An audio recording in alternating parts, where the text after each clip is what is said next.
কালিমা আমি তেলাওয়াত করেছি। রব্বুল আলামিন বলেন, কুল ইন কুনতুম তুহিব্বুনাল্লাহ ফাত্তাবিউনি ইউহিব্বুকুমুল্লাহ ওয়া ইয়াগফির লাকুম যুনুবাকুম ওয়াল্লাহু গফুরুর রহিম। আয়াতের আলোকে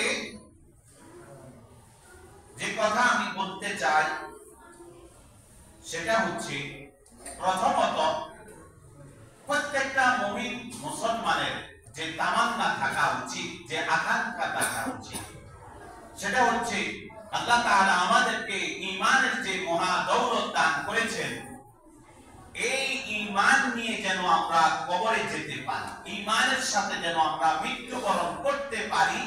এটা প্রত্যেকটা মুমিনের, প্রত্যেকটা মুমিন মুসলমানের এই আকাঙ্ক্ষাই তামান্না থাকা উচিত। তার কারণ হচ্ছে, ঈমান নিয়ে যদি আমরা কবরে যেতে পারি, পরকাল আমাদের জন্য সুখময়, পরকাল আমাদের জন্য আল্লাহর নাজ নিয়ামত অপেক্ষা করবে। আর যদি বেঈমান হয়ে কেউ যদি ইন্তেকাল করে মারা যায়, আখিরাত তার জন্য বরবাদ হয়ে যাবে, আখিরাত তার জন্য কঠিন হয়ে যাবে, আখিরাত তার জন্য হয়তো সে জাহান্নাম, ঈমান নিয়ে কাফের অবস্থায় ঈমান নিয়ে মৃত্যুবরণ করতে না পারলে তার জন্য জাহান্নাম ওয়াজিব হয়ে